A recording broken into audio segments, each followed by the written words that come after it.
All power and glory go to God. All greatness is from God. When a hero stumbles, well, the cowards rejoice. Nothing feels better to a coward than to watch a brave guy fall. Now, you guys might have seen in the news that I caught coronavirus recently, and I did. Oops. I did. Because in the beginning of the pandemic, I talked to a guy in the live entertainment business, and I said, when can we go back to work? He said, probably sometime in 2022. And I said, there's no fucking way I can wait that long. And I just tried to find a way that I could work. You see what we've been doing. All of you who had to endure this invasive test and wear these masks just so we could be out and hang out and be together. I tried. And after all these months, after doing all these shows, God damn it, my number was up, and then I had the Rona. Oh. Cowards rejoice at a time like this because they're so invested in being afraid. And when I said I had the coronavirus, the overwhelming majority of people wished me well. Said, we hope you get better, take care of yourself. We don't want anything bad to happen to you. But there was a faction of people, the cowards, who said, you see that, Dave Chappelle? That's why we stay inside where it's safe, and we never try anything. Well, enjoy yourselves, motherfuckers, because I'm better now.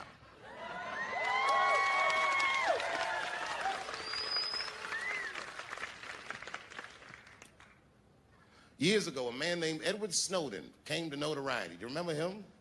Edward Snowden was a whistleblower. How people feel about him is a split decision. Is he good or is he bad? Was he right or was he wrong? I don't know. What he did was he detailed a government program where our government, the United States government, was spying on its own citizens.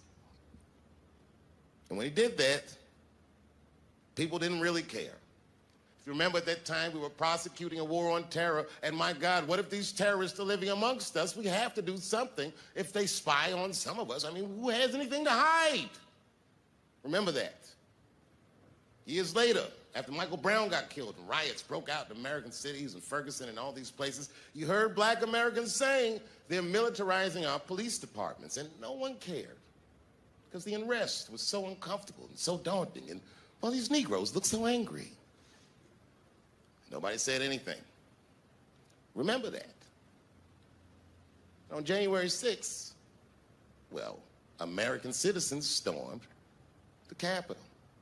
You know, I'm from Washington, D.C. A lot of my friends growing up are Capitol Hill police officers. I said, what did you do that day? What did we do? We were kicking crackers down the steps like motherfucking 300, nigga.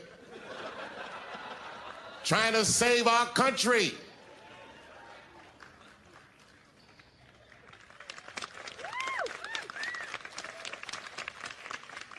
Watch the tapes. Watch that crowd that told Colin Kaepernick he can't kneel during a football game, try to beat a police officer to death with an American flag. Look at that shit. Take that nigga lesson. Take this nigga lesson. What was Edward Snowden talking about? Who is the terrorist now that they're looking for? It's you, not me. Not my black Muslim ass, it's you. Who are they militarizing the police for? They didn't call the National Guard on my black ass. It's you. That's what white people did. They felt what black people have been feeling for 400 years. For 30 minutes, stormed the Capitol and rubbed their shit on the walls. They carried a fucking Confederate flag through the rotunda. The Confederate Army didn't even do that. Motherfuckers, you went very far. It was a simple question. Do you have a country or not? And you said no. My God, man, we're in quite the pickle, aren't we? If you could solve a black American's problems, this country would have no problems. You're so busy talking about pronouns and this, that, and the other, but this is a very basic wrong. They kidnapped us. They brought us here. They treated us like shit. And all the time that they did that, they were afraid that we would do what you would do in the same situation. But did we storm the halls of the Capitol and rub our shit on the walls? Well, of course not. If that would have worked, we would have tried it. I know how to solve my problems. You need to know how to solve your problems. You need to know where your power lies. You are Americans, so your power lies in each other.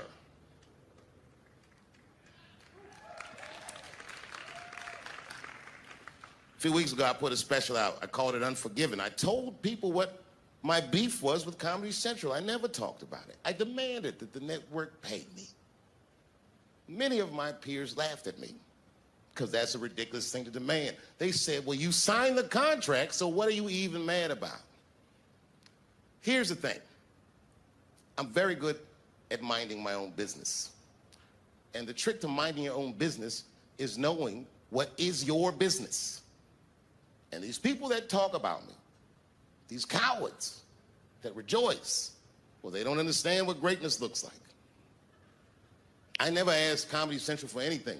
If you remember, I said, I'm going to my real boss, and I came to you because I know where my power lies. I asked you to stop watching the show, and thank God Almighty for you, you did.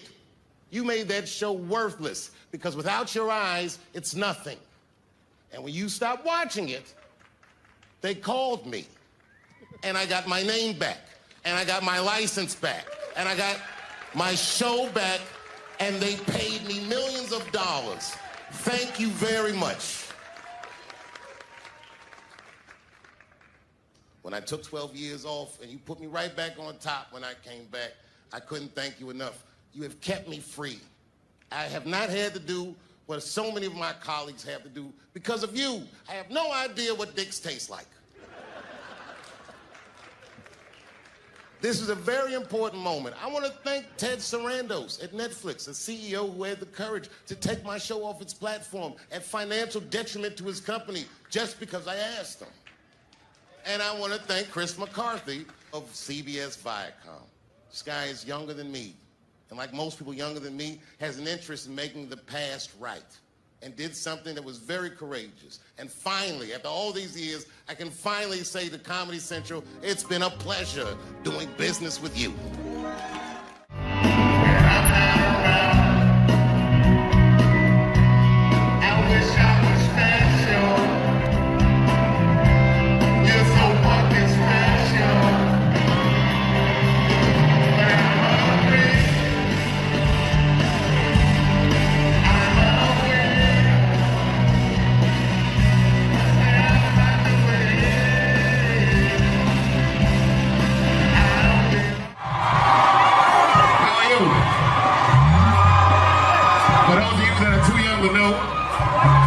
Dave Chappelle.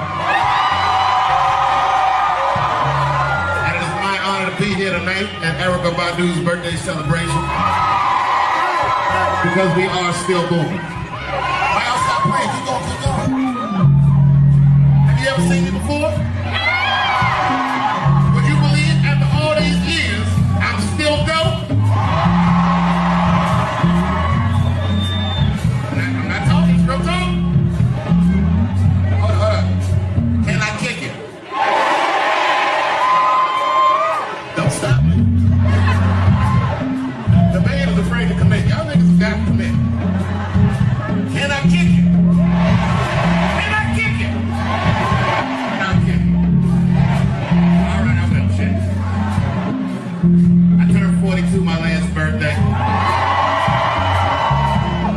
To be statistics,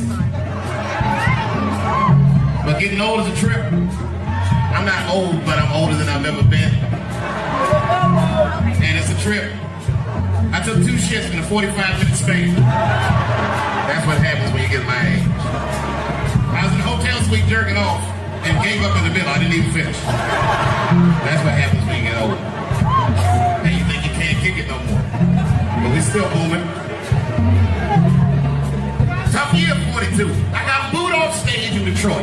I'm just kidding. I got booed, but I didn't leave. I stood out there and took that shit. It's a long story, but the moral of the story, RC, never smoke weed in practice. There might be something in that shit. You might have seen it on TMZ that said Dave Chappelle was on stage drunk. I said, no, I wasn't drunk. No, that's not what it was. The crowd was looking crazy, I couldn't get it together. And a lady screamed out in the back, I want my money back, Dave Chappelle. She said, fuck you. I work for GM all day to get the tickets for this goddamn show. And you suck. And the whole crowd said, yeah. And the whole crowd started chanting, we want our money back. And I said, oh no, I better pull it together fast. I said, good people of Detroit, Hear me and hear me now. You will never get your fucking money. I'm like Evil Knievel. I get paid for the attempt. I didn't say it'd be perfect. I just said I'd show up if you pay me. I'd give it a shot. Anyway. Love you, Dave. I know you do, man. Nice. But tonight's not about me. No, tonight's not about me. It's about one of my favorite entertainers of all times. You know, I can honestly say, I love this person. And I know I love this person because when you love somebody, they make you want to be better. She brings out the best in everybody that knows her person. And she brings out the best in every crowd I see her stand in front of. So as a crowd, can we kick it? Well then, ladies and gentlemen, make some noise. Make some real noise. Miss Erica Badu.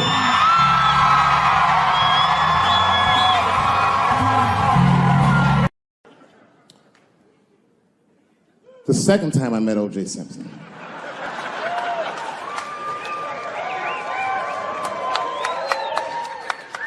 Was right after the trial of the century.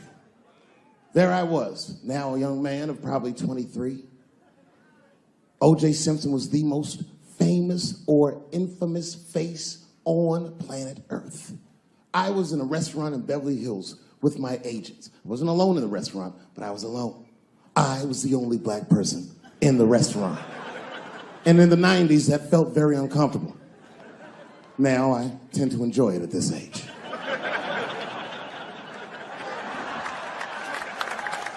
I was having dinner with my agents, celebrating a deal that they told me was lucrative, but I later learned fucking sucked. And suddenly, a group of women walked by. Every race was in that group. Black, white, Asian, Latina, white, and white again. They were all gorgeous. I watched them walk by. Then I saw a familiar face. Al Collins, the man from the infamous Bronco check, towards the door. Couldn't believe what I saw. And then, close behind him, was O.J. Simpson, newly released from jail. The restaurant fell still. I was shocked. I didn't mean to say it out loud, but it just came out. O.J. He stopped, turned around to see who said it, saw my black face, and correctly assumed it was me.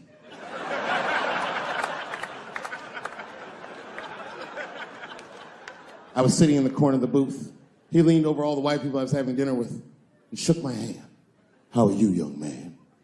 He looked in my eyes, and I could see in his eyes that he didn't remember meeting me the first time. And then he walked away. And I looked back at my agents, and all of them had nothing short of disgust on their faces. And the only one with the courage to voice their disgust was a woman named Sharon, who used to represent me. How could you, she said. How could you shake hands with that murderer? I said, Sharon, with all due respect, that murderer ran for over 11,000 yards.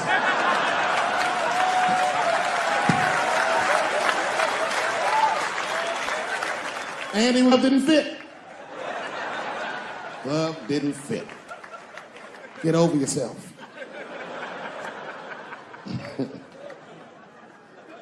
Some people can't do that. Some people just can't get over themselves. Gay people have a hard time doing that recently. Here we go. Here comes the deep water. No, recently I've noticed that. I noticed it with that Manny Pacquiao controversy. Yeah, no, it was now in the gay community's defense. Manny Pacquiao said some outlandish shit about gay people. Very, very not nice things that I won't repeat, but there was biblical verses and some analogies to animals. Wasn't a good look.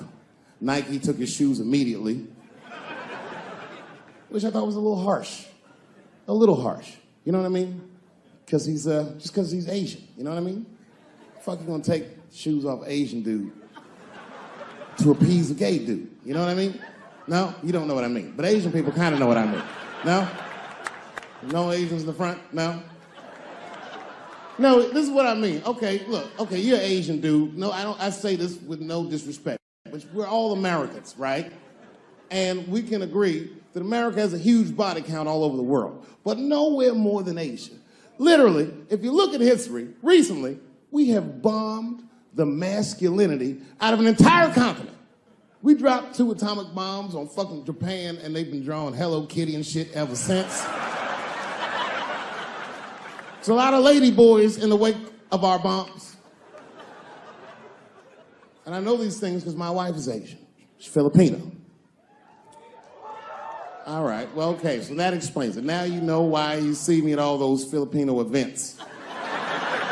I'm not there picking up pussy, I'm dropping some off.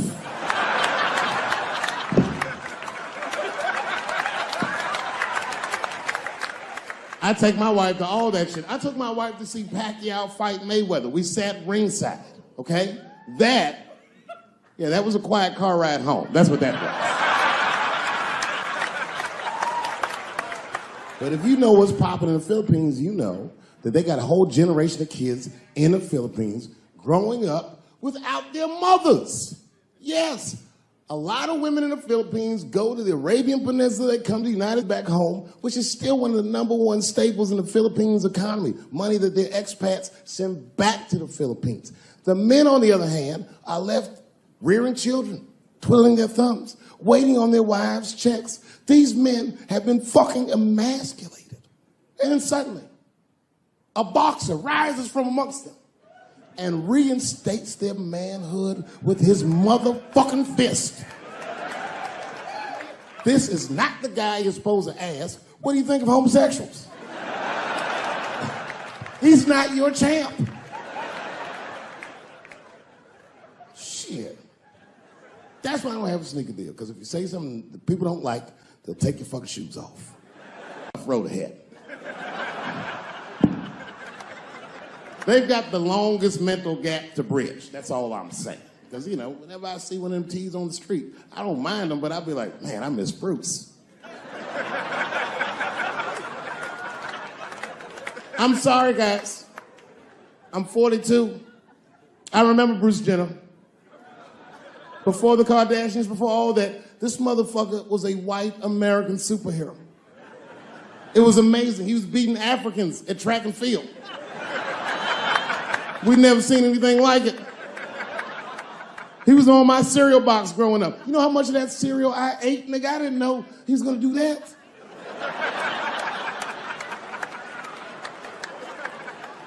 I knew before you guys knew. I heard things on the street in Hollywood. You know, you just be out, see people. Hey, what's up, Kanye? Why the long face? Nigga, you'll see. I got 2 mother-in-laws now. And when I heard he was gonna do it, I was scared. I didn't think the public was ready. I didn't think the media was ready. And you know what? I was wrong. Never seen anything like it. Welcome to the world, Caitlin. So long, Bruce. Hello. Somebody called me a nigga in traffic last Wednesday. It's so long, it takes a minute.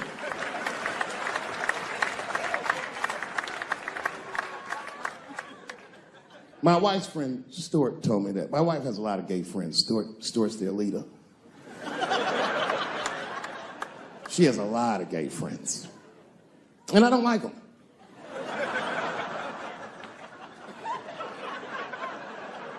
Not because they're gay, I'm just judging them on the merits of their character. They're just not nice dudes. They're fucking rude house guests. They're sitting on my couch, giggling with my wife, eating my motherfucking macaroons. And I come in, they act like the party's over. Hey, Stuart, what's going on? This guy talks to me the way a cat would speak if a cat could talk. Hi, David.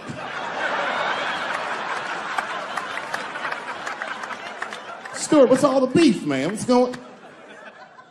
He always wants to have some kind of gay political argument. The last one was about a petition in federal court to take the words husband and wife out of the law. I said, well, why would you want those words out the law? He said, because it discriminates against same-sex couples. I was like, niggas, please save me the semantics. Just trust me, take your chips and get the fuck out of the casino. You're about to decide, talk that over amongst yourselves, and whichever one of you is gayer, that's the wife.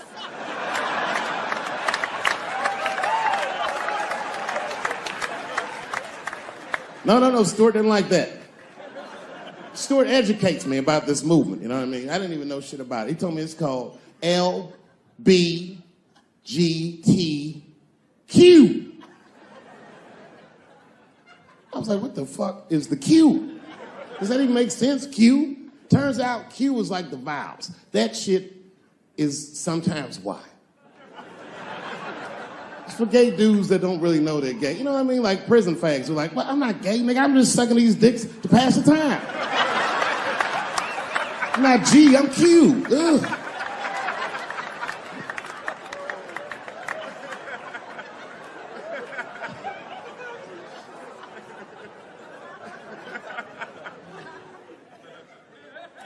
I think, okay, again, of all those letters, the T has the toughest road ahead. In fact, I think the T should stand for tough. If Martin Luther King had a sneaker deal, we'd still be on the back of the bus. They always true, the Nike exec come up, hi, Martin, we need you to tone down the talk of civil rights and blacks being humans. It's upsetting our southern distributors. But I don't understand. I thought that's why I had a sneaker deal in the first place. Not quite. Really, it's a walking shoe, and we like the marching, but try to understand. Fuck that shit. You know, I get it, though. I understand why gay people are mad, and I empathize. You know what? I'm just telling you, this is a black dude. I support your movement, but if you want to take some advice from a Negro, pace yourself. These things take a while. Just because they passed the law doesn't mean they're going to like it. Brown versus Board of Education was in 1955. I was shocked. Is this happening?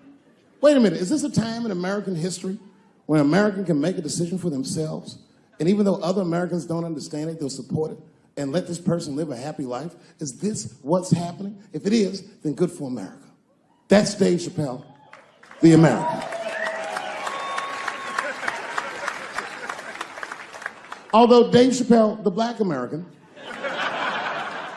he was a little jealous. I was like, how the fuck are transgender people beating black people in the discrimination Olympics? If the police shot half as many transgenders as they did niggas last year, it'd be a fucking war in LA. I know black dudes in Brooklyn, hard street motherfuckers that wear high heels just to feel safe.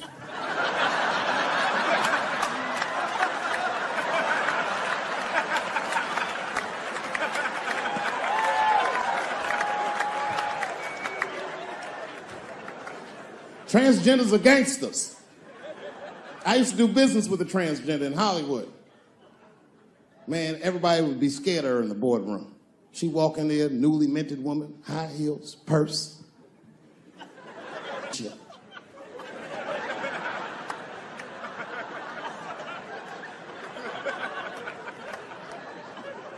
And then she walked to the head of the conference table, stare at us all, reach in her purse, and pull her old dick out and throw it on the table. Let's talk business, gentlemen. Ah!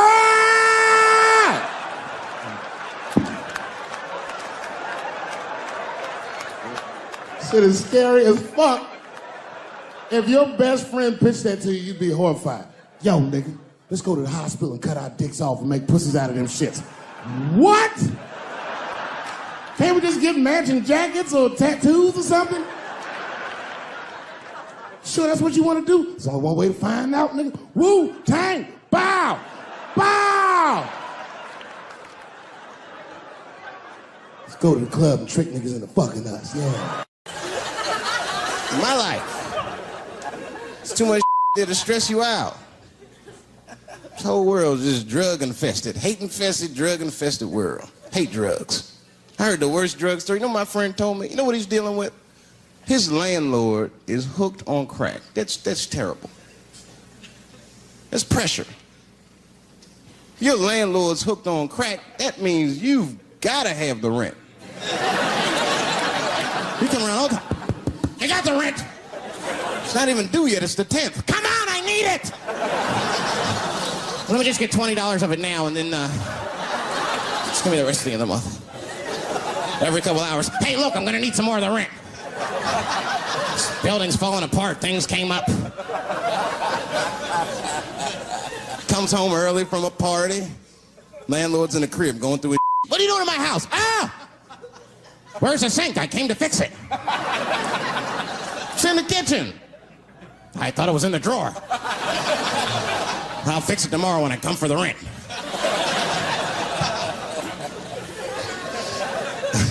You know what I hate about drugs? I hate when like people my age and older get hooked on crack. I hate that.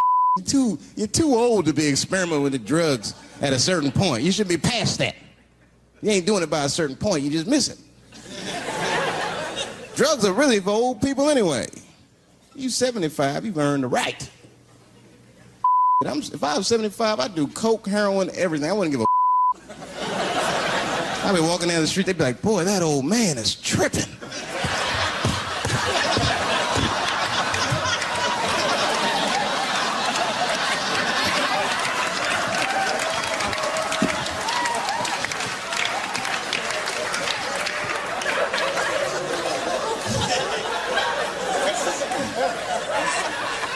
Can't do everything.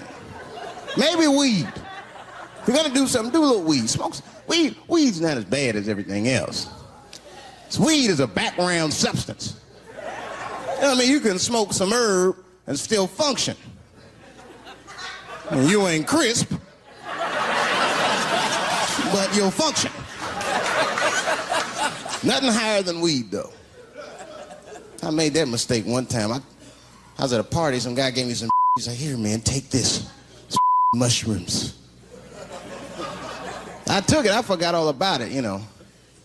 Then a couple days later, I found that in my pocket. I'm thinking, why not? Because I'm thinking it's like weed, some background. I planned my whole day out like it was weed. I'll chew this up. Then I'll go to the barber shop, get my hair cut, and then I'll see a movie.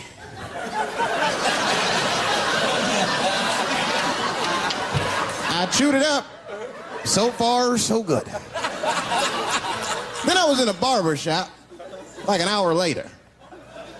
And it's funny because I was just thinking to myself, I was like, ooh, this stuff sucks. Tastes like athlete's foot. I feel sick, but I'm not really high. Then I looked in the mirror. I saw the barber's reflection, man. It looked like a big penis was cutting my hair. I freaked out. I started talking to myself, Dave, calm down. You're on drugs. This is what drugs do. Okay, you know that there is no way that a penis can cut hair. But I started freaking out, man. I just couldn't take it anymore. I jumped out the chair. Half my hair was cut. I didn't care. I didn't. I just gave a barber a handful of money. It was weird. The balls opened up. Anyway, I ran home, man. I ran home as fast as I could. It's tripping. It's tripping. I looked at the clock. It was 2:42. I was like, damn, 2:42. I gotta sober up. I had never been this high this early. I took a shower. I was still high. Said maybe music will do the trick. I listened to every CD I had. I was still high. Exercise, that's what I'll do. I ran around the block 4 times, still high. Took a nap, woke up, up. I looked at the clock, it was 2:43. I said, God damn. Who wrote this song? You know, this is my grandmother used to sing that when she cleaning up. That's a Negro spiritual. Black work song. Not everybody know about that. I know. See, white people, you guys might whistle when you work. You dig? But that's how you can tell what kind of work we're actually doing.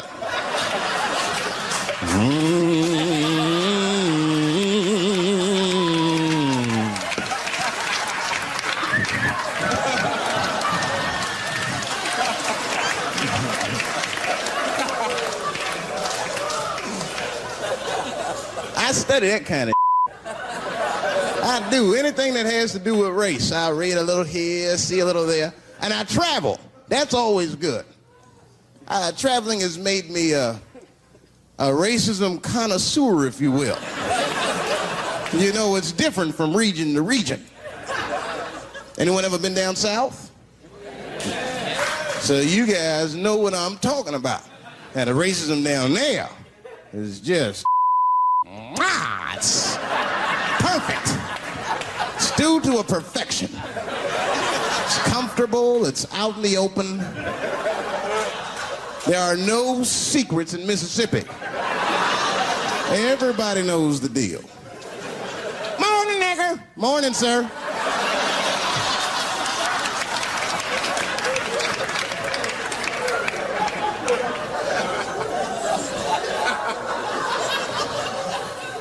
Not up here. You hit the big cities, man, it's different. It's always a secret. And we should do like them. We should keep our shit out in the open, then a little. I mean, with limits. You don't want to say whatever comes to your mind. That might be a little much. White dude be walking down the street minding his business. And the brother walk up to him. Hello, you white oppressor, you slave master rapist of Africa. Why, hello, my big lip spear chucking friend. Touche, hunky. So, Whitey, what did you do today, huh? Oppress a new land and make the people there Christians against their will?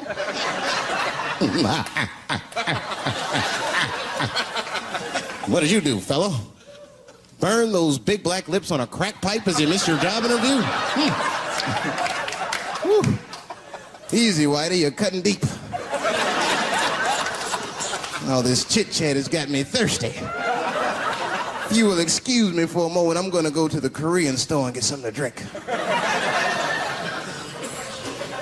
Chilling.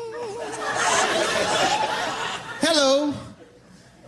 You slanted-eyed, ruining the economy in our neighborhood by opening stores and taking the money out the community. Chink. Wow. Good afternoon, you browse around but never buy anything. Suspicious looking nigga. After a while, that might be too much.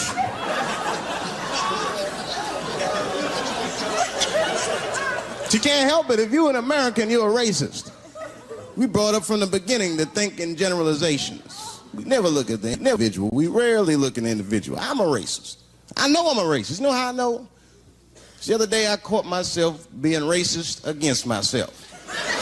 There's so much getting on, I got mixed up. Forgot whose team I was on.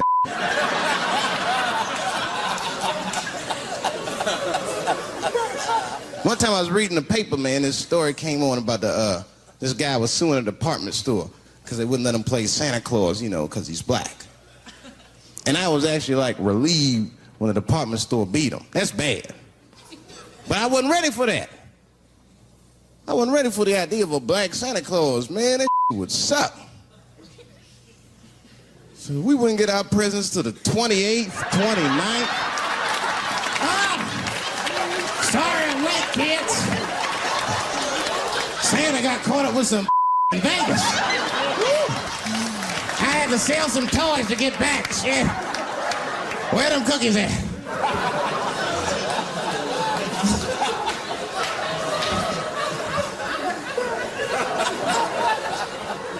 Y'all a great crowd, man. You are. I'm glad y'all came out, man. I'm nervous. I am. Not about the special. I hope this don't make me famous. You dig? I don't want to be famous. I want people to like me for who I am. Like, famous dude don't never know why people like him. That's why, like, if I ever make it, I'm going to have to, like, test people. Like, if I meet girls, I wear disguises when they first meet me. So they don't know who I am. And then, like, on the first date, I'll call myself, I'll pick you up right from work. And then I'll pick her up in a garbage truck. Just to see how she reacts. And she's like, wait a minute. Oh, do I look like garbage to you? I don't see no goddamn trash need to be picked up here. Get that goddamn truck off my block. Who do you think you are? That's when I take my mask off. Oh, David Chappelle. That's right, bitch. Thank you. Thank you very much. Excellent. You're very good at this. In the Mel Brooks movie Robin Hood Men in Tights, our next comedian reminds us that white men can't jump. I think we already knew that. But here he is anyway, a very funny and the very charming Dave Chappelle.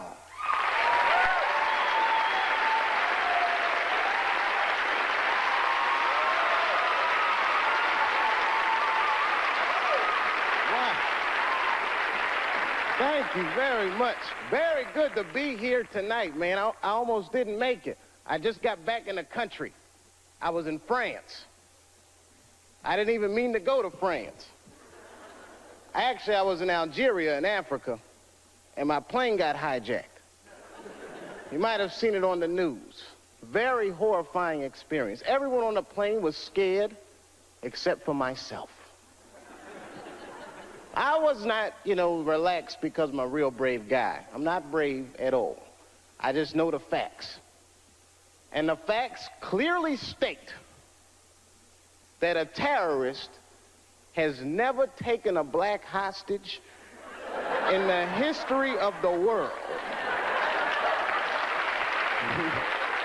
Yes, my friends, it's the truth. You will never see one of us on the news reading one of those letters.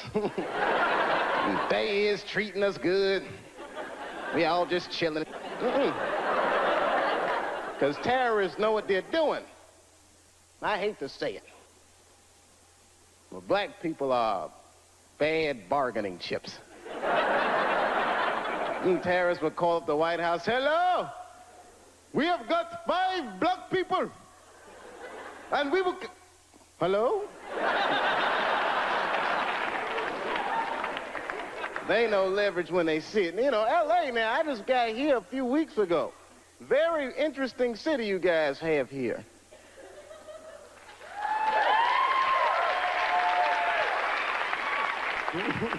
I guess you like it.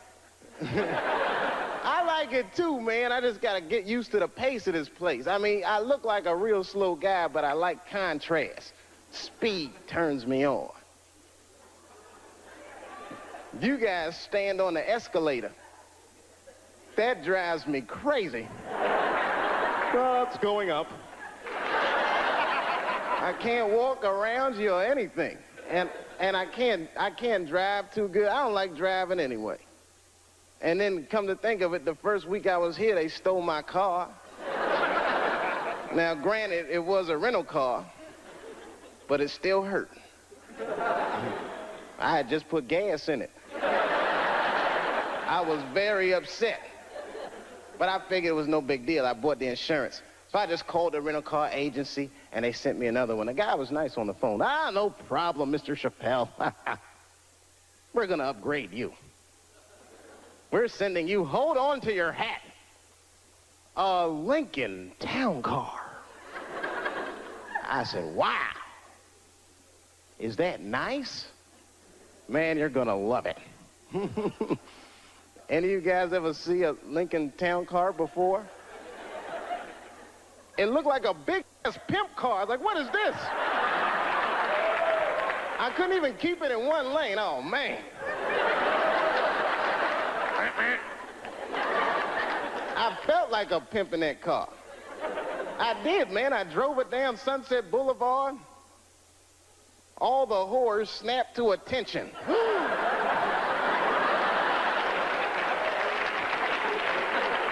lot of weird stuff happens here, man. You guys on a roll with your natural disasters and riots and woo! This place is, I mean, it really fascinates. New York is bad, too. I live in New York now. New York's bad.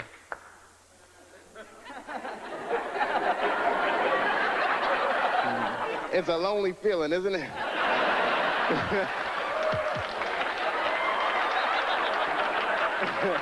I know how you feel. It's different, isn't it? New York is bad in a different kind of way. It's so dirty, man. The wildlife is dirty. You ever see a New York squirrel? I'm scared of squirrels because of them. They are just filthy. Any of y'all know what squirrels are supposed to eat? Anybody? Nuts? That's what I thought. You know what I saw a squirrel eating in New York? An Egg McMuffin. Something is right. Eat anything they can find. They chew gum, they smoke old cigarettes. They're just foul animals, man. That whole city is crazy. I don't know. You ever notice, I don't know, like I see a couple kids in here. I don't know if you kids read comic books. You notice, though, most of the superheroes live in New York because we desperately need them. I mean, but I think New York is rubbing off on superheroes because they're all, like, very bad role models for children. I don't know if you've ever noticed that or not. Like look at Wonder Woman. You ever just take a good look at her? Look at her clothes. Tacky, tacky, tacky. Big old red hooker boots and blue underwear with stars. What the hell is she dressed for? Look at the weapons they give a woman to fight with.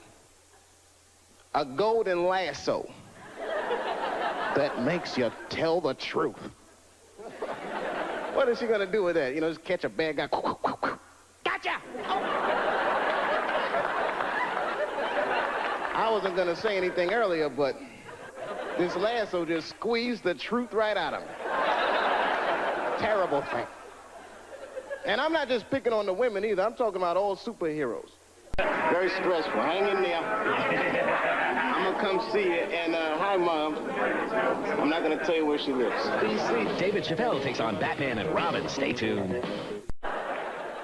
Can't stand superheroes. They're so prejudiced, too. You ever notice how prejudiced superheroes are? They only fight crime for the very rich. Think about it. You will never see Batman in the projects wasting his goddamn time. I can see him now. He's just robbing. Yes, Batman. Didn't we park the car right here, man? What the hell happened?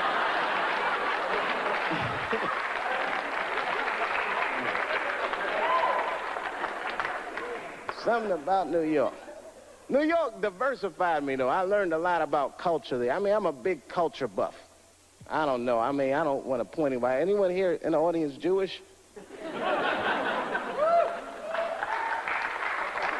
Shalom. A little something I picked up. Actually, I mean, I like everybody, but I'm going to have to be honest. Jewish people are my favorite white people. You guys are the only ones that can grow an afro if you really wanted to. I am so impressed by that. I just like the whole thing, man, and you party like black people. You're so similar. I went to a bar mitzvah when I was 13. One of the 3 best parties I've been to in my life. We got down. I walked in there. Everyone from school was there. The guy from ZZ Top was on stage. I said, man, this is going to be good. You know, we walked in the synagogue and they gave us them party hats y'all wear. I got a seat in the front. And my friend Charlie Buckholtz, that's the guy who was being bar mitzvah, he walked on stage and that whole place got quiet. He picked up these 2 scrolls, started reading from them. He wasn't really reading, he was almost singing. Baruch atah Adonai. Sounded beautiful. Now, I had never been to a synagogue before, but at a black church, if someone on stage is singing, you're supposed to sing along, whether you know the words or not. I did the best I could.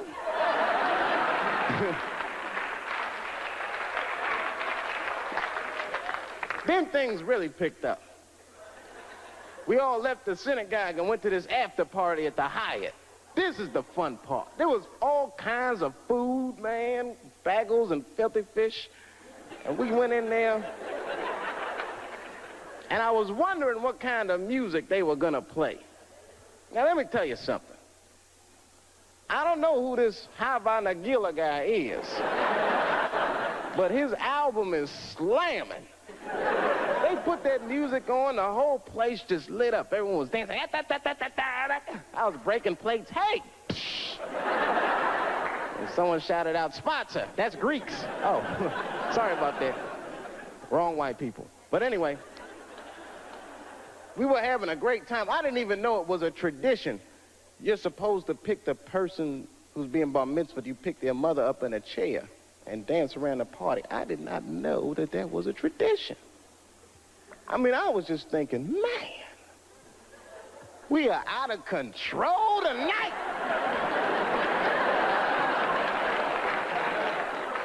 That was fun. It broadened my horizons, man. I mean, I was a very ignorant child. I didn't know a lot of things. Like when I was growing up, I don't want to offend anybody here. Let me check the exits. Okay, when I was growing up, I used to think that all white people, don't be mad, I thought all white people were happy just to be white. I know it sounds silly. I thought you just walked around, hallelujah, I'm white. This feels great. Taxi. Just checking. Go ahead. Thank you, everybody. Dave Chappelle. Dave Chappelle. Excellent, Dave. Excellent. Dave Chappelle, ladies and gentlemen.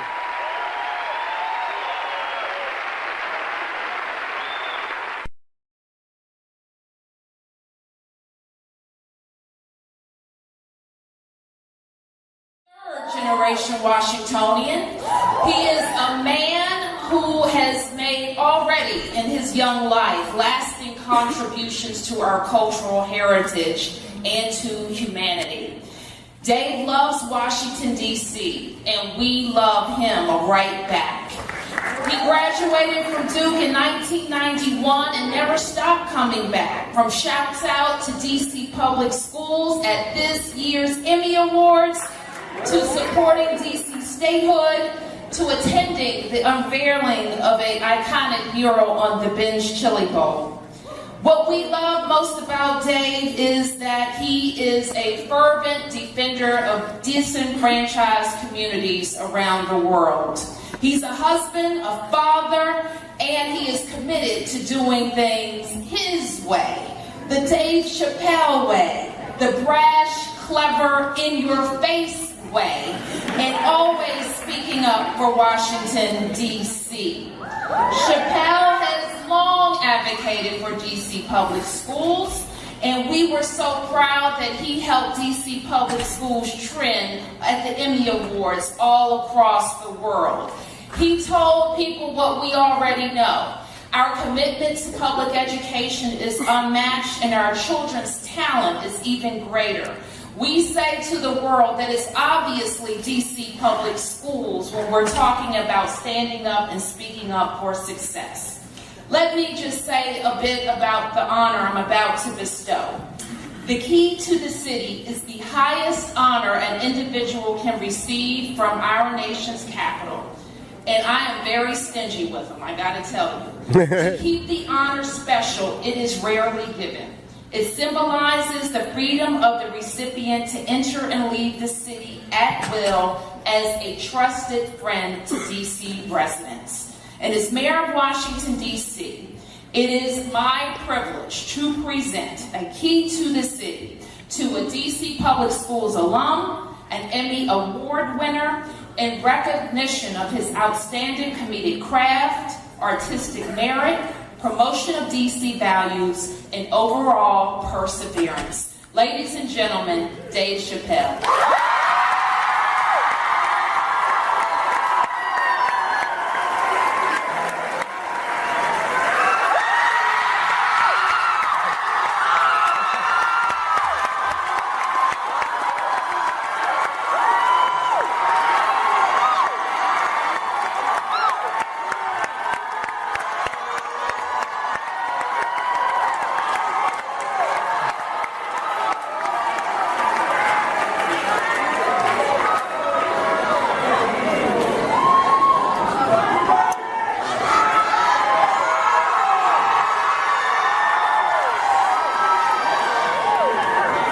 Very much. Can you hear me? Can you hear me? That was much better. I want to sit down. Check. All right, can you hear me? Hey, first of all, I wanted to say thank you to the mayor and the administration of the school and the chancellor of DC Public Schools that's here today for this honor. And I'm really excited to be here, just talk to you guys for a minute. I don't know how much you guys know about me.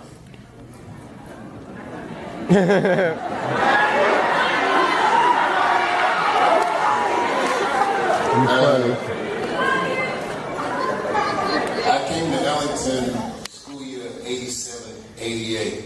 Like a lot of you guys, I had to audition to get in. It's a story I tell because my audition was terrible. I didn't prepare. And at the end of my audition, to make a great question in the theater department, they asked me this.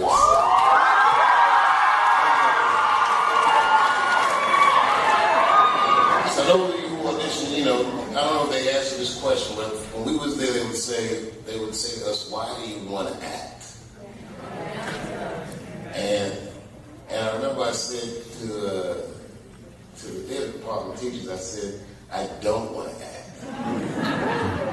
They said, then why are you here? And I said, well, I want to be a comedian, and somebody told me that to be a good comedian, I should know how to act.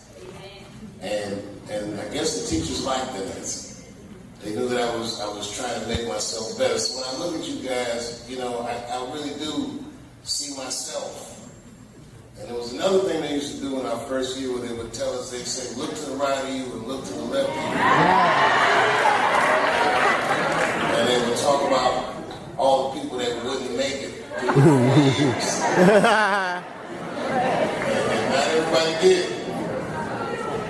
But I want you guys to look to the right of you and I want you to look to the left. I want you to take a good look at each other. And I want you to know something that I learned by the time I'm 44. What I learned is that a lot of these people in this room will be your friends for the rest of your life. Amen. That when you see somebody from Ellington out there in the world, it means a lot. And that high school seems like a long time, but it's only 4 years. And you only have to pay attention in your life 2 or 3 times. Listen, 2 or 3 times. I tell my kids this all the time. I got kids your age. I tell them, yo, you don't have to be awake all the time, but like 3 or 4 times in your life, just pay attention. And I tell my son, I say, look around this beautiful house.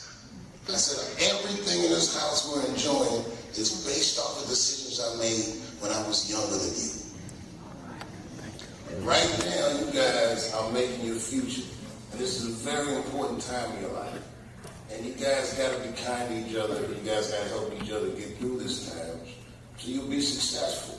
And success is not just money or monetary success or stature, but success is your character. Like you have an opportunity to make yourself into a very unique individual because you're a trained artist in whatever your discipline is.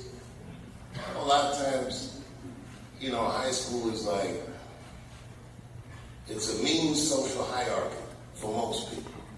And I hear people talk about the schools they went to and the football teams and all. We didn't have any of that stuff. But what we had was so much more unique and so much more different than any high school experience I've ever heard of.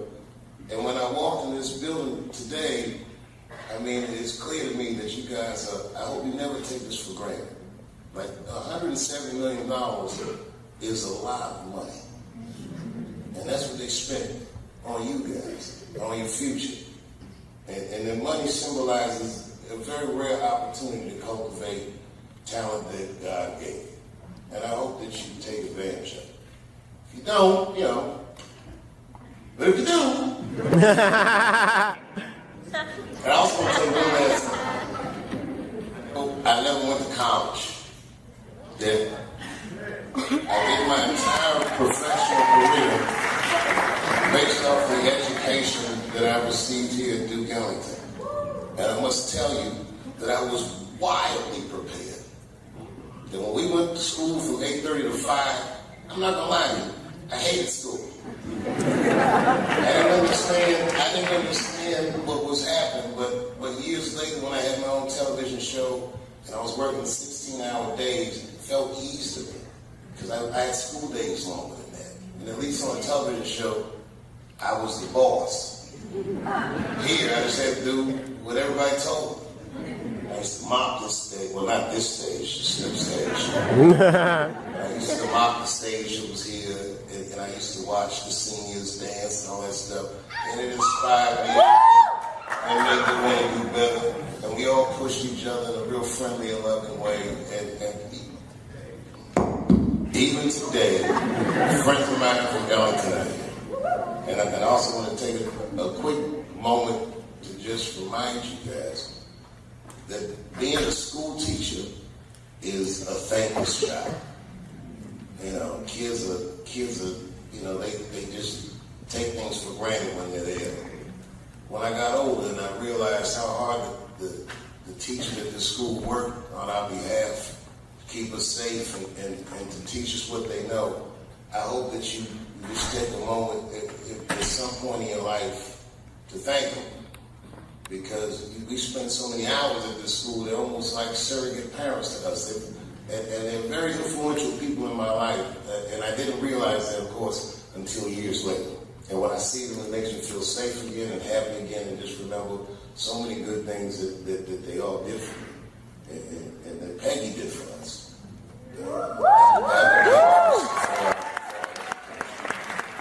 So I appreciate the gift that you gave me today. I brought a gift for you. I don't know if it's back there. This is my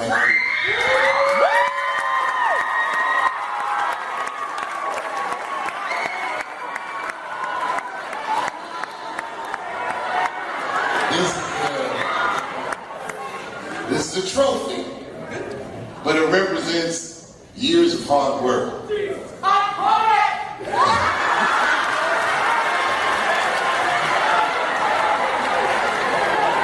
Look, in the course of a career, you go through so many things. You learn on the job, you embarrass yourself, you fall down, you get up, you try harder. Quit my show, people said I'd never work again. I got up, I tried harder. I still do my art almost every day. I still think about my art every day. And I want you guys to have this just so you know that even though the odds are wildly against you, this can happen for you. Thank you, Dave! So this is the people's game.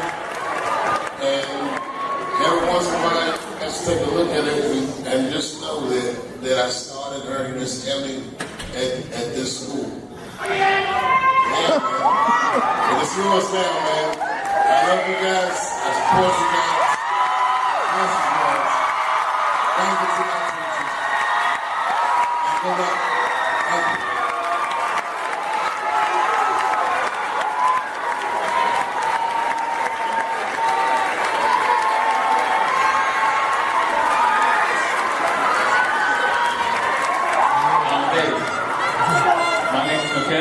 I'm a first-year theater student here.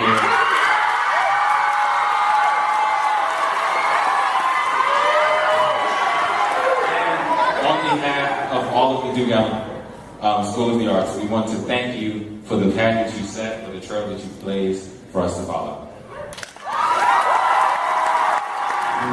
1, 2, 3, 4, 5, 6, 7, 8.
1, 2. 1, 2, 5, 6, 7. 1, 2, 4, 5, 6, 8, 2. 1, 2. 1, 2. 1, 3, 5, 6, 7. 1, 3, 5, 6, 7, 8. Thank you very much.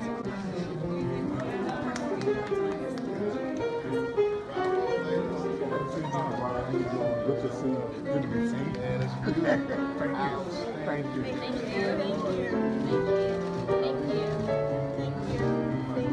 you. Okay, let's see your step. Get your stuff.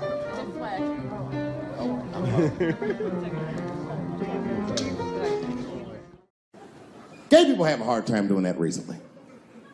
Here we go. Here comes the deep water. No, recently I've noticed that. I noticed that with that Manny Pacquiao controversy.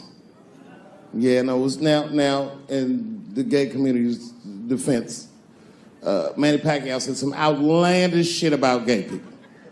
Very, very not nice things that I won't repeat, but there was biblical verses and some analogies to animals. Wasn't a good look. Nike took his shoes immediately, which I thought was a little harsh. A little harsh. You know what I mean? Because he's, just because he's Asian. You know what I mean? Fuck, you gonna take shoes off Asian dude to appease a gay dude. You know what I mean? No? You don't know what I mean. But Asian people kind of know what I mean. No? No Asians in the front? No? No, this is what I mean. Okay, look. Okay, you're an Asian dude. No, I say this with no disrespect. But we're all Americans, right? And we can agree that America has a huge body count all over the world, but nowhere more than Asia. Literally, if you look at history, recently, we have bombed the masculinity out of an entire continent.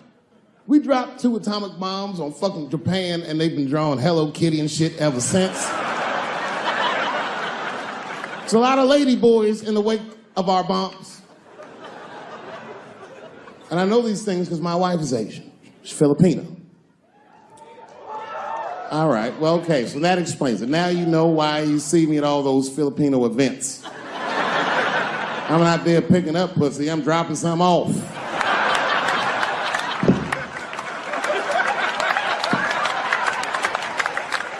I take my wife to all that shit. I took my wife to see Pacquiao fight Mayweather. We sat ringside, okay?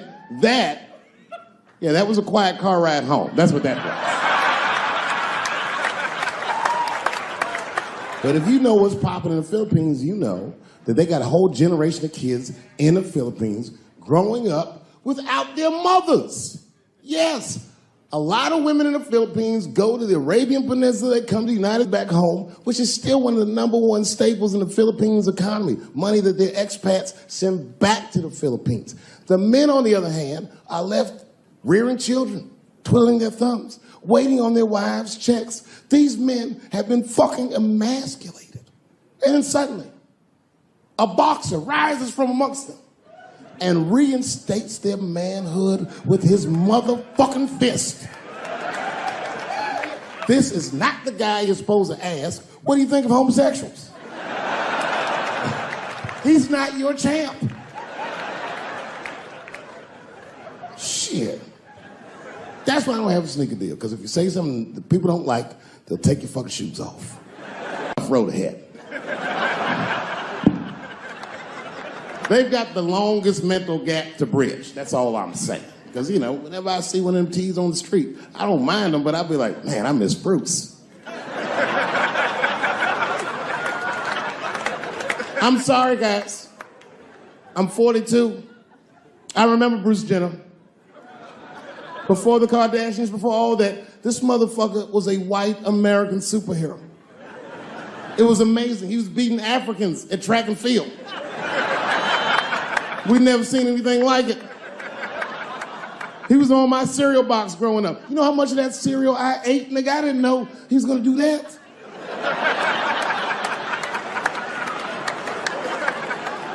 I knew before you guys knew. I heard things on the street in Hollywood.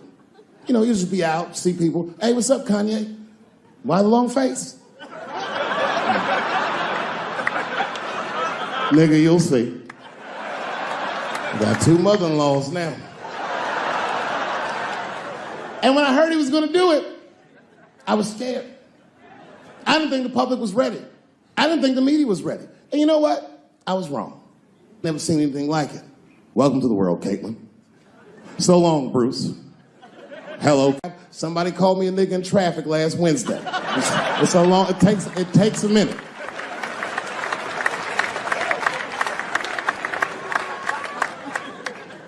My wife's friend, Stuart, told me that. My wife has a lot of gay friends. Stuart's their leader. She has a lot of gay friends. And I don't like them.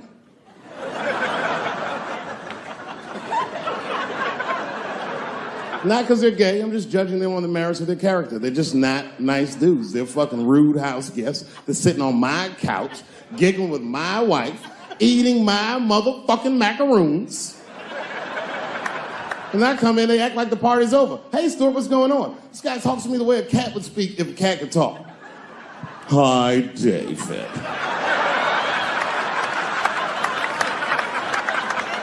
Stuart, what's all the beef, man? What's going...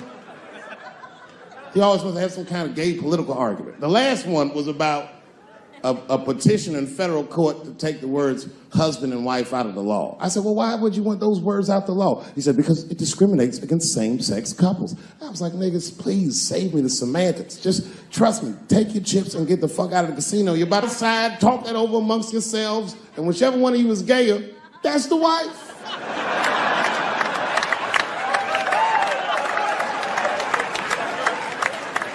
No, Stuart didn't like that. Stuart educates me about this movement, you know what I mean? I didn't even know shit about it. He told me it's called LBGTQ.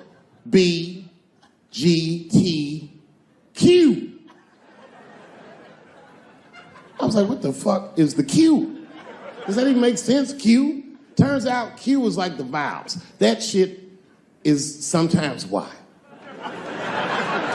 It's for gay dudes that don't really know they're gay. You know what I mean? Like prison fags who are like, well, I'm not gay, nigga. I'm just sucking these dicks to pass the time. I'm not G, I'm Q. Ugh.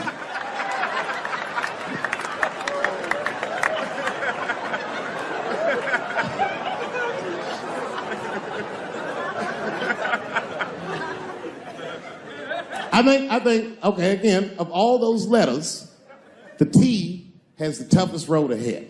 In fact, I think the T should stand for tough. If Martin Luther King had a sneaker deal, we'd still be on the back of the bus. They always true, the Nike exec would come up, hi, Martin,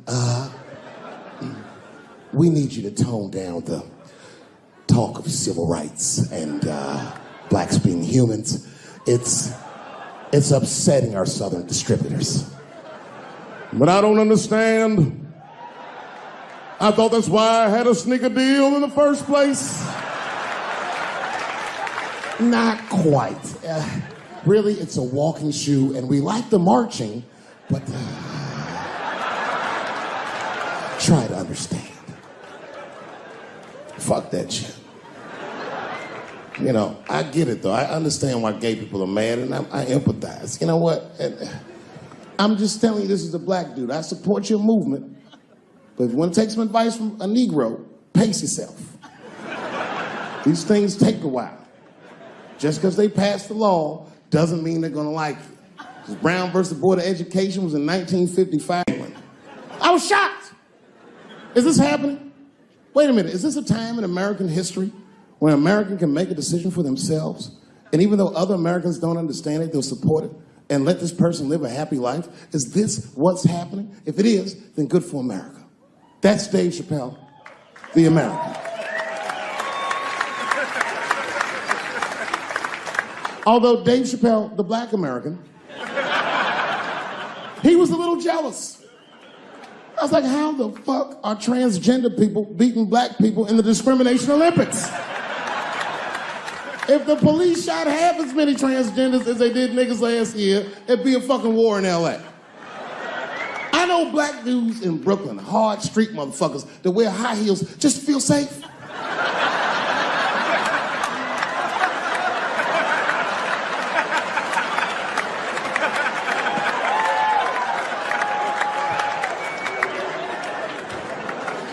Transgenders are gangsters.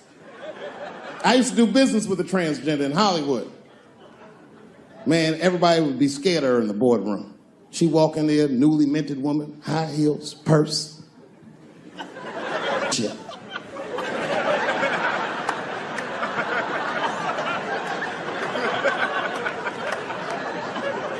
And then she walked to the head of the conference table, stare at us all, reach in her purse and pull her old dick out and throw it on the table. Let's talk business, gentlemen.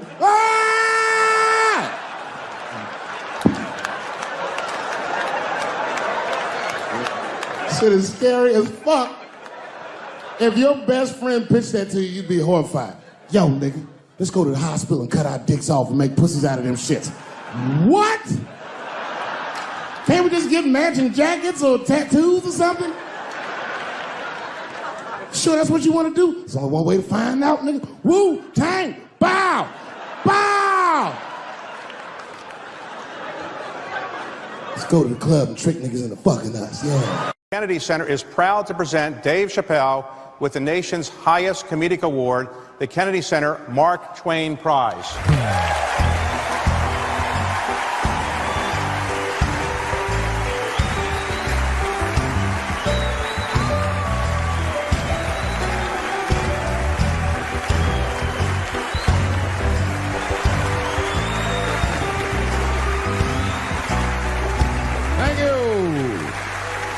Thank you. Thank you. I like not knowing what's going to happen. I like making memories. Sometimes I do all this crazy shit around my colleagues just so that they can tell their friends I did it. But rather than talk about myself, just briefly, I want to just talk about my genre. Stand-up comedy is an incredibly American genre. I don't think any other country could produce this many comedians. And unbeknownst to many people in this audience, I don't think there's opinion that it exists in this country that is not represented in a comedy club by somebody. Each and every one of you has a champion in the room. We watch you guys fight, but when we're together, we talk it out.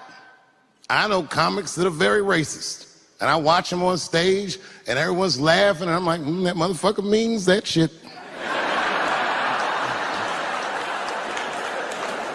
Don't get mad at them, don't hate them. We go upstairs and have a beer, and sometimes I even appreciate the artistry that they paint their racist opinions with. Man, it's not that serious. The First Amendment is first for a reason. The Second Amendment is just in case the first one doesn't work out.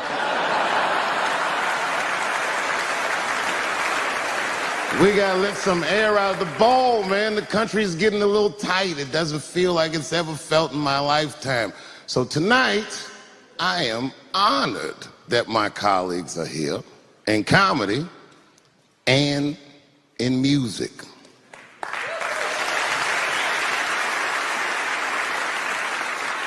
And I want everyone in America right now to look at me. Look at me smoking indoors. I didn't ask anybody, I just did it. What are they gonna do? Kick me out before I get the prize? No, nigga, this is called leverage.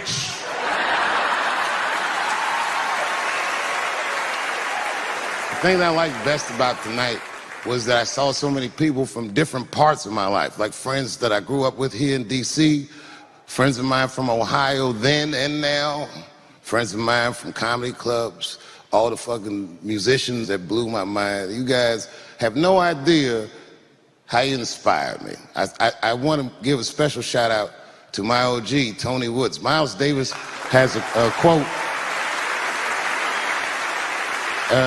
It's one of my favorite. Miles Davis said so much cool shit, but one of the things he said I always loved, he said, it took me years to learn how to play like myself. You know, he would watch other musicians and he would try to play like Dizzy or Bird, or all the guys who were great. Tony Woods was my Dizzy and Bird if I was a Miles. I was trying to play like you. You were the first person I ever saw do it absolutely right. You were fearless and you told the truth. There's something so true about this genre.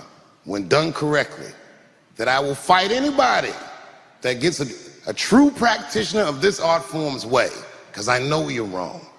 This is the truth, and you are obstructing it. I'm not talking about the content, I'm talking about the art form. Do you understand? Do we have an agreement? And what I really wanted to say tonight, and I'm glad I get the platform to do it, I'm gay. I am gay, and I can't wait to see what this does for my career, being gay like this. So many special shout-outs. One of the main architects of the comeback of the century, my brother and my mentor, the mighty Stan Lathan. I never dreamed that I would be able to work with someone as great as you. These last 5 specials, straight fire.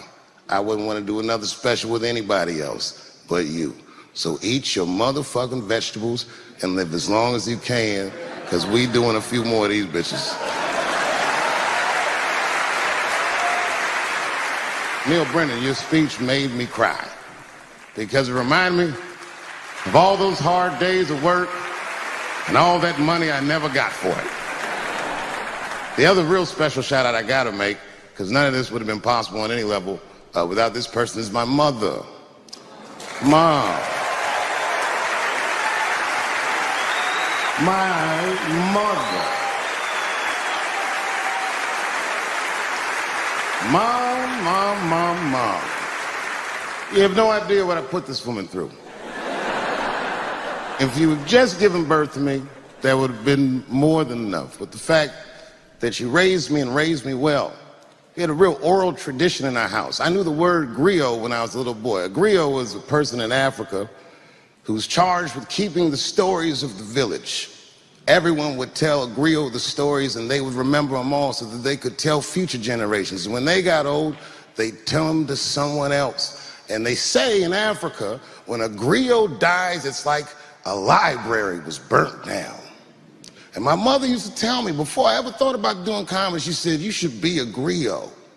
And she'd fill me with every story of black life. You know, she's educated in African-American studies, and she would let me understand the context that I was being raised in, that I'm being raised in a hostile environment that I have to tame. By the time I was 14 years old, I was in nightclubs, mastering an adult world. It was terrifying. Crack epidemic was going on, and my mother would hear gunshots outside and be scared to death. Maybe it's my son. But early in my career, if you remember, Mom, you used to sit in the club with me. She'd do a full day of work. You'd be back there falling asleep just waiting for me to go on. She would watch my show every night. Do you know how long that car ride is home?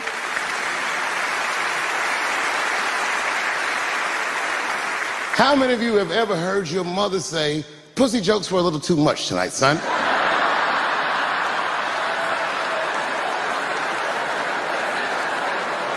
I was a soft kid. I was sensitive, I'd cry easy, and I would be scared to fist fight. And my mother used to tell me this thing, I don't even know if you remember, but you said this to me more than once. You said, son, sometimes you have to be a lion so you can be the lamb you really are. I talk this shit like a lion. I'm not afraid of any of you. When it comes word to word, I will gab with the best of them, just so I can chill and be me. And that's why I love my art form, because I understand every practitioner of it. Whether I agree with them or not, I know where they're coming from. They want to be heard. They got something to say. There's something they notice. They just want to be understood. Love this genre. It saved my life. So tonight, Mom, I would like to honor you in a very special way that I cannot do on my own. But because now I'm a man with great and influential friends, I'd like to ask my man Thundercat to come out on the stage. Thundercat, the mighty Most Def. Washington, D.C., thank you very much for giving me a home and a place to start. Today is officially Dave Chappelle Day in Washington, D.C. The mayor declared it last night.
there's a trans woman sitting in the audience. This is a true story. This was like a few weeks ago. I did 6 shows that weekend. This trans woman came to 4 of them. Calls herself Daphne. Man, this chick Daphne was in there cracking the fuck up at everything I said about everybody. It was amazing. She was laughing, and it was fun to watch her laugh. You could tell she was letting go with something that was heavy, and she'd throw her head back, and she'd smile with all her teeth. She was having a great time.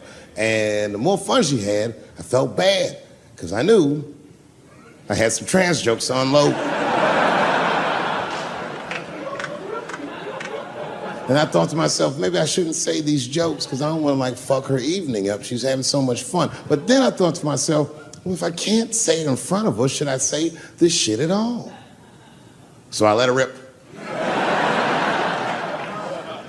To my surprise, Daphne laughed harder at the trans jokes than anybody in the room. In fact, everybody in the room would look at her to make sure it was okay. And I got off stage, I was in the dressing room, I was like, man, it's a fucking weird show. I'm sitting in the dressing room by myself just trying to figure out, like, what the fuck just happened out there? Like, why is it that this one woman can't take any of these jokes and Daphne can take all of these jokes? So weird. And then I realized, Daphne used to be a man.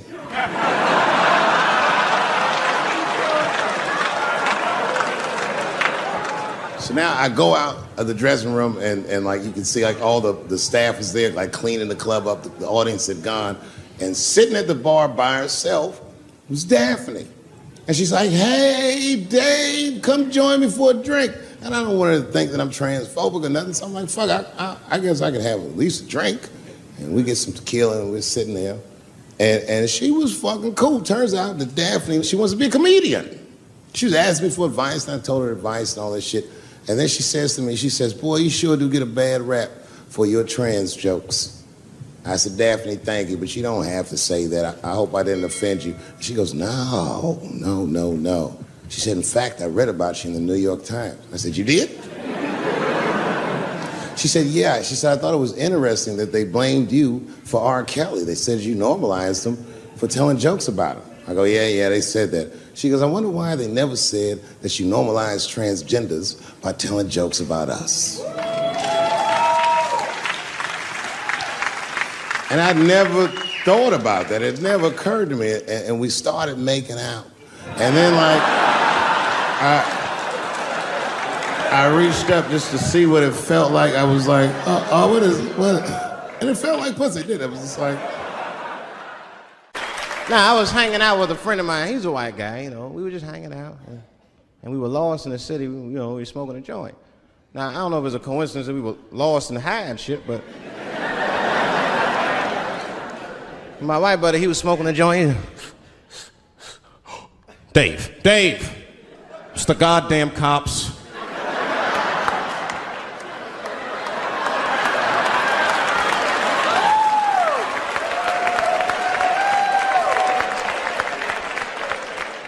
I'm gonna ask him for directions. I said, Chip, no! Chip, don't do it! It was too late. He was walking over there, this man was high as shit. Excuse me, sir. Touching him and shit. Excuse me. Need some information. Start confessing things you shouldn't confess. I'm a little high. All I want to know, which way is 3rd Street? The cop was like, hey, take it easy. You're on 3rd Street. You better be careful. Go ahead, move it. Move it. And that's all that happened. That's the end of the story. Now, I know that's not amazing to some of you, but yeah, as one of these black fellas, that shit is fucking incredible, isn't it? I'm saying a black man would never dream of talking to the police high. That's a waste of weed.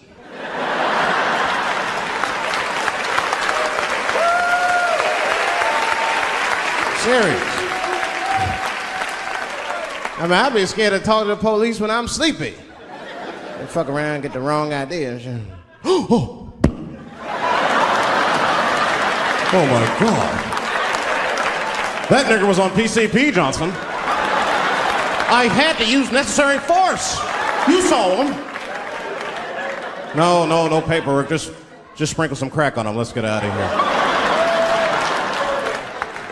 That's how it is. But at the time, I didn't think there was anything racial about it. I was just like, man, Chip, you got fucking lucky. You better be careful. But then another time, me and Chip are driving. Now, I'm not driving. Chip is driving, and he's driving a little crazy. He's been drinking. Now, I don't like to let my friends drive drunk, but, you know, I was smoking a joint. I couldn't really say shit to the guy.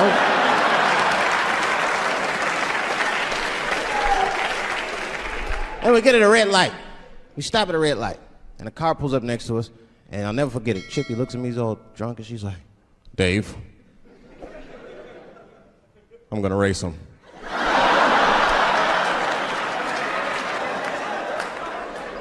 I knew it was a bad idea, but I was high. I tried to explain to him it was a bad idea, but all that came out was, well, nigga, sometimes you gotta race, I don't know.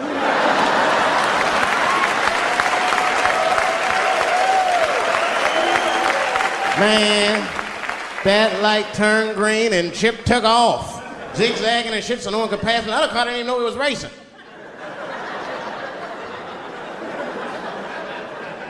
Then the police seen us and pulled us over. Now you understand, I'm scared as shit. I mean, come on, the car smells like weed. I've been speeding, this man is fucking drunk. I was scared. Chip was not scared at all. It was weird, he didn't even turn his radio down. Isn't that weird a little bit? I mean, if you get pulled over, wouldn't you turn your radio down? Nobody want to get their ass beat to a soundtrack and shit. You know what I'm saying? Chip had the music blasting, we're not gonna take it.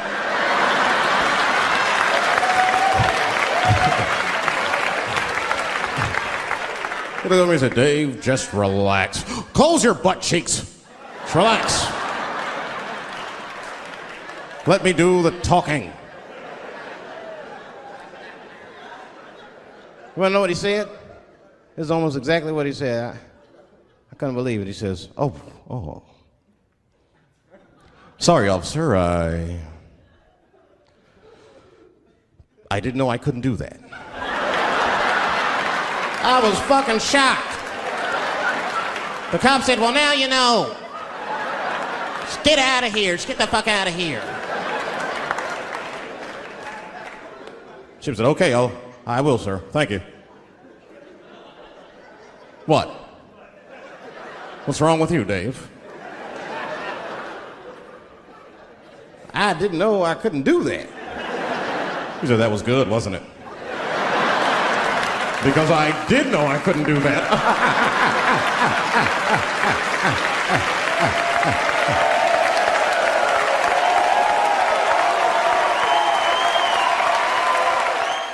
Really, you know who I'm gonna vote for next time if things keep going the way it's going is that gay dude. No, Mike Pence.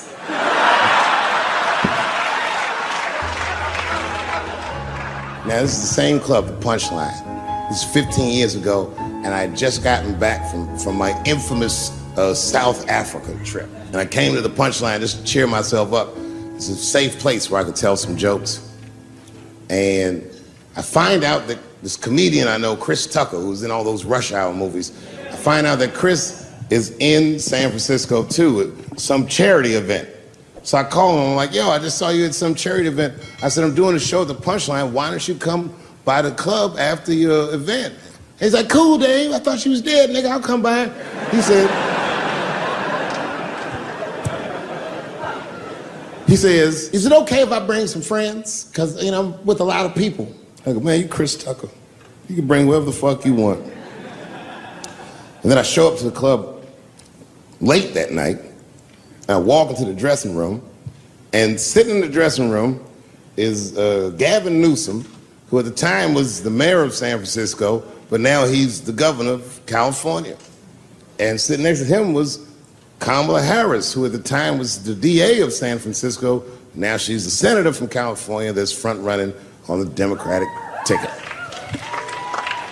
And sitting next to her was Al Gore. fucking weird. And sitting next to Al Gore was the guys from Google, Sergey, and I don't know how to say these. All right. And it was Chris Tucker and Ben Jealous, who at the time was the president of the NAACP, who was all just at this big charity dinner, and Paul Mooney was drinking scotch. And we all was just in there. And, you know, at first I was a little uncomfortable when we started talking, and we all got along really well. At some point, Kamala Harris she says to me, she goes, you know, a friend of mine is announcing his candidacy for president tomorrow. I went to college with him. I'm like, what? I go, Barack Obama? She goes, you've heard of him? I'm like, yo, I just read about this dude. And she goes, yo, yeah, blah, blah, blah, we're talking. She goes, you know what? She says, let's call him on the phone. I said, what the fuck? And she picks the phone up and she dials and she's listening like this. And she goes, this is voicemail. And she gives me the phone. She goes, leave him a message. You know, I didn't know what to say. I just said what you say to any black dude that's running for president. You know, stay low, running a zigzag pattern, this kind of shit.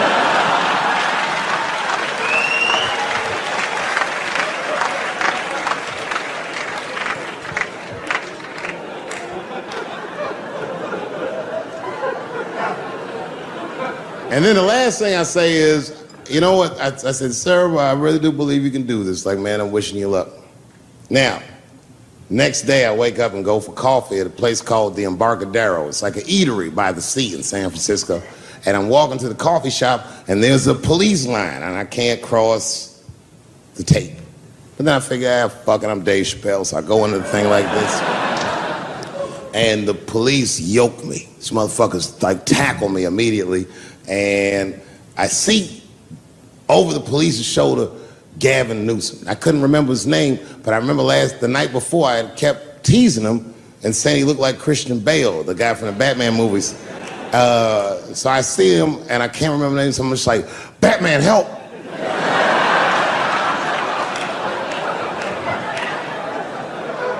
And he stops, just like, Dave? And then the police see that the mayor knows me, so they're all like, oh, sorry about that. And he's like, hey, back up, everybody. And he just picks me up. He's like, I'm really sorry about that. I'm like, I'm fine, don't worry about it. And he's like, listen, I'm here with Prince. Would you like to meet him? I'm like, I know Prince. That's my nigga. And we go around the corner, and it was Prince Charles, the Prince of England. I didn't know the protocol of meeting royalty. You're not supposed to touch him. I dapped him up like a nigga. My nigga.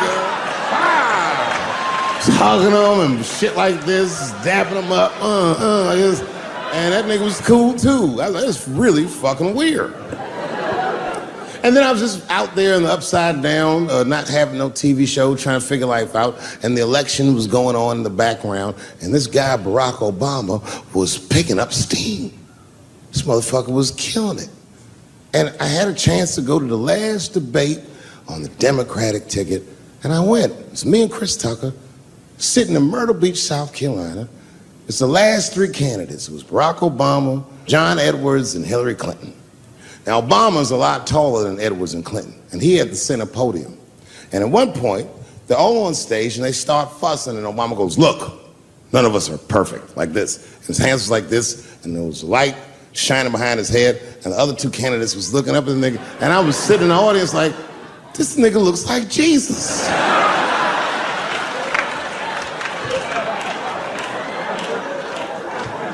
And I realized in that moment that I was looking at the next president of the United States. I was certain of it. I couldn't explain it, but I knew what I was seeing. And I got really excited.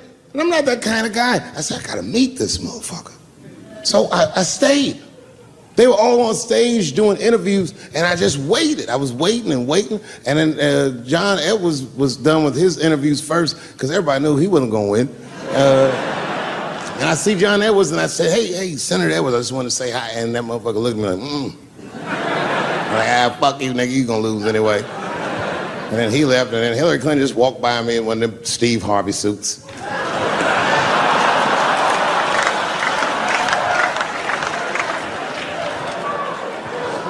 But Obama was taking forever. Everybody wanted to talk to him. When I knew the media saw exactly what I saw, there was no question about it. That was the guy. I waited and I waited, and finally, it must have been over an hour and a half, he finishes his last interview. He's like, well, thank you very much. Good talking to you. And he turns around, and we make eye contact. He sees me, and when he sees me, he looks over, he goes, Dave Chappelle. And Obama did me the same way I did Prince Charles. He dapped me up, and he like bro hugged me, and he pulled me in, and I'll never forget this. He said in my ear, I got your message. Thank you very much, New York City. Good night. You gotta make life interesting like that, because the shit is flimsy. Life is flimsy. You think you're gonna live forever, you ain't not gonna live forever. It's dangerous out here. We know what's going on. I travel now, you know. I used to think D.C. had the roughest ghettos in the country. Nah, nigga, I have seen some shit now. Oh, there's some rough areas outside of D.C.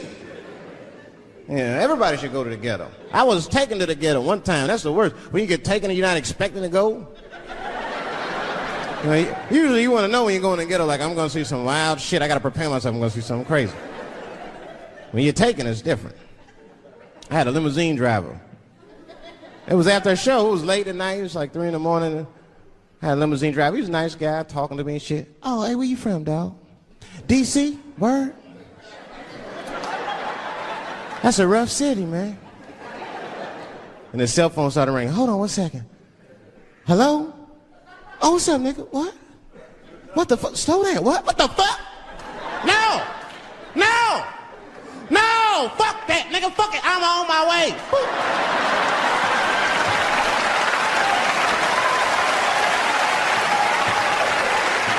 Hey. I gotta make a stop real quick. At 3 o'clock in the morning. I didn't know he was taking me to the ghetto at first. I started looking out the window. I was like, what the fuck? It's gun store, liquor store, gun store. Where the fuck you taking me? This don't look good. He didn't say shit. He just pulled up in front of an old rickety building that looked like a project. Now, I'd never been there before. I'm not sure if it was a project, but it certainly had all the familiar symptoms of a project. A fucking crackhead ran this way.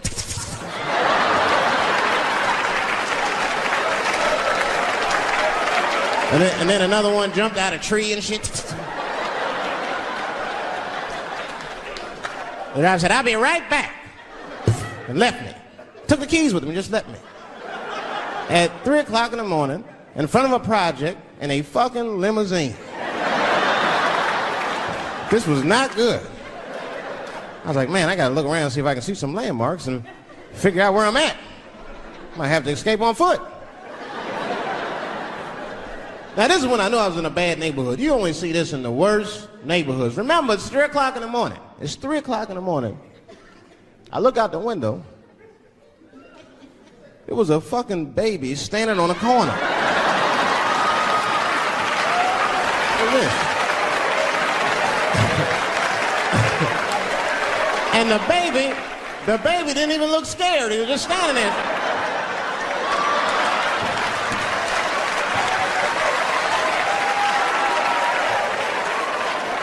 I mean, it made me sad. It made me sad, really. You know what I mean? Because I wanted to help the baby.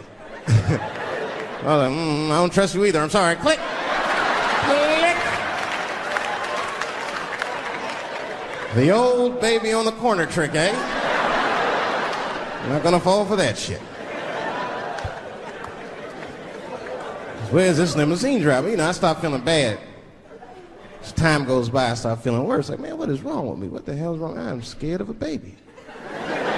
And this baby could be in trouble. He might need my help. I got to do something. But I wasn't going to get out the car. I'm serious, man. I just cracked the window a little bit. There's an old limousine. I can roll it down.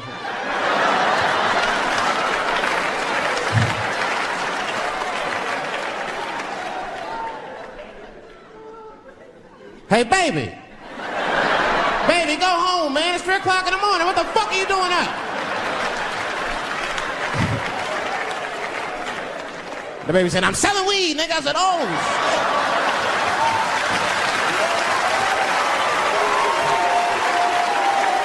I wasn't expecting that. I'm sorry I had to buy 2 bags from the calm. Let me get 2 corners. Got back in the car and rolled me a joint, man. So, that shit was scary, man. Every once in a while, like a crackhead would come up to the car and look in the window. It was like Jurassic Park and shit. He'd be looking on the car. Hey, get out of here, cracky. That baby was still standing there, man.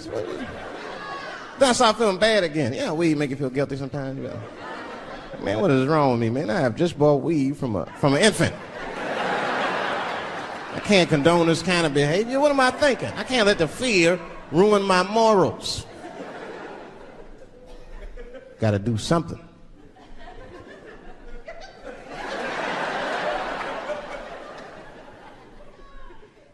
Hey, baby. Stop selling weed, all right? You got your whole life ahead of you. He said, fuck you, nigga, I got kids to feed. I said, God damn.